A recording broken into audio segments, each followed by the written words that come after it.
Ayan po. Naka, ayan, napakaganda ng pagkakakanto niya, oh. 45 na 45 degrees. Bali, ito nga po pala, kakabit siguro natin sa dito. Ayan. Para pagka nagputol po kayo ng kahoy, diretso na po dito yung kanyang alikabok. So ito nga po pala yung manual niya, extra na carbon. Ayan, malalaki yung kanyang carbon. At kanyang tools. Ewan ko lang, paghigpit siguro itong mga to.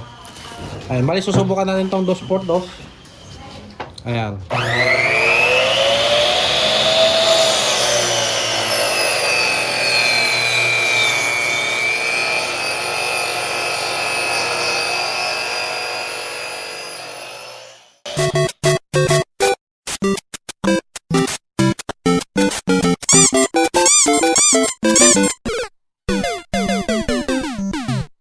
What's up guys, for today's video, bali mag-review nga pala tayo ng ating in-order sa online na miter saw. Ayan, so tingnan natin kung anong mga laman dito.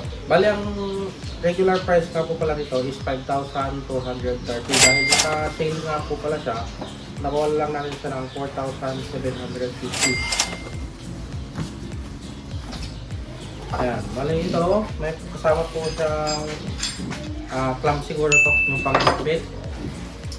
Ayan yung taga-collection na kanyang gas. Tapos ito, lock ng kanyang angle. Nandito nga din po pala yung kanyang manual. Tapos may extra po siya na dalawang carbon. At saka pang ayan, tools.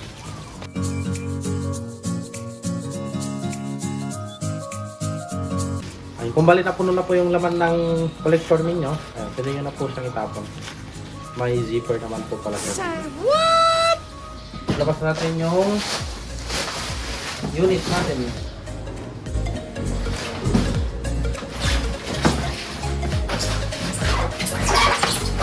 Ayan. So bali kakabit nga po pala natin siya dito. May kasama na din nga po pala siyang wood cutter na 255 by 25.4. Bali ito nga po pala, kakabit siguro natin sa dito. Ayan. Para pagka nagputol po kayo ng kahoy, diretso na po dito yung kanyang alikabok. Tapos ito po, dito po natin siya kakabit.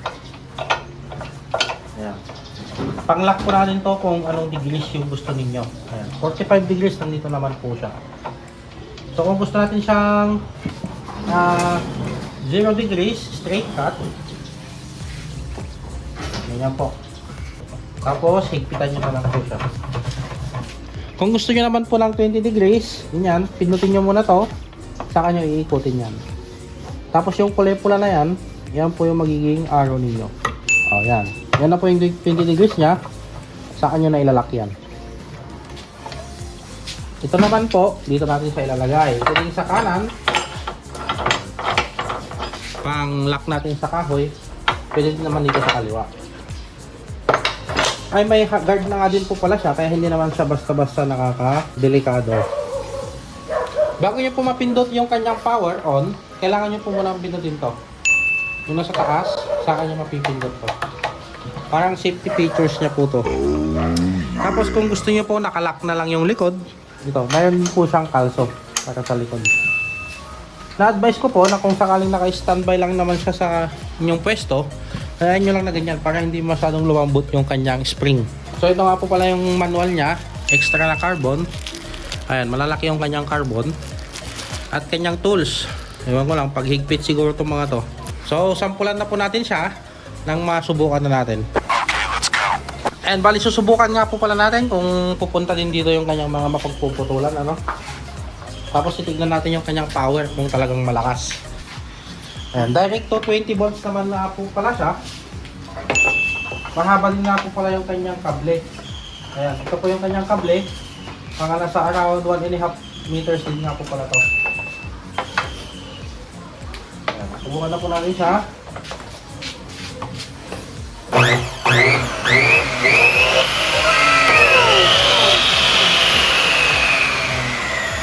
Okay, kailangan natin ng sampol. Ayun, bali susubukan natin tong 2x2. Ayan, ito po yung kanyang purpose. Panghigpit.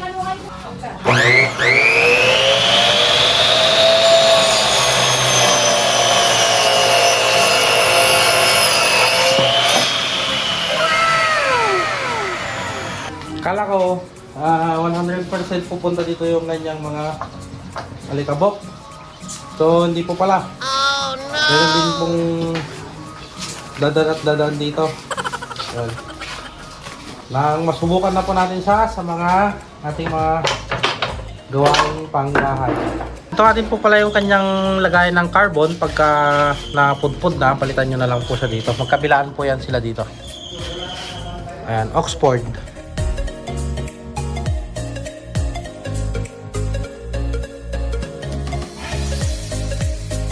Subukan naman po natin yung kanyang 45 degrees kung accurate naman po siya.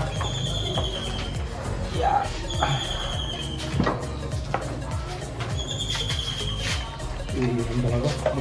Ayan.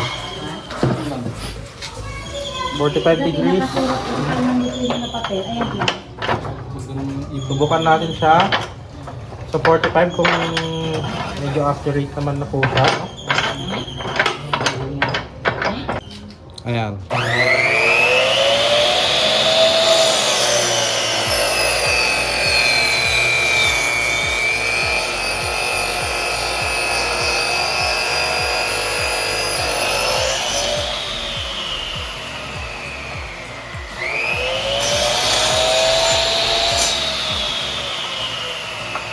Ayan, yung kanyang 45 degrees.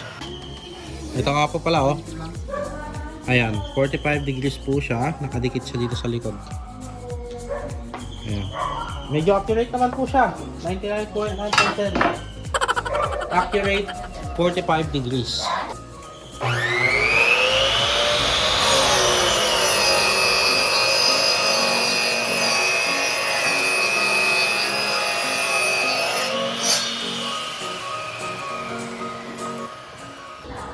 Ayan po. Ayan, napakaganda ng pagkakakanto niya, oh. 45 na 45 degrees.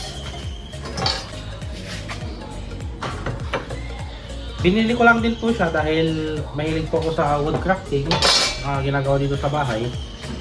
Para mas mapadali ang ating trabaho. Lalo sa mga kantuhan.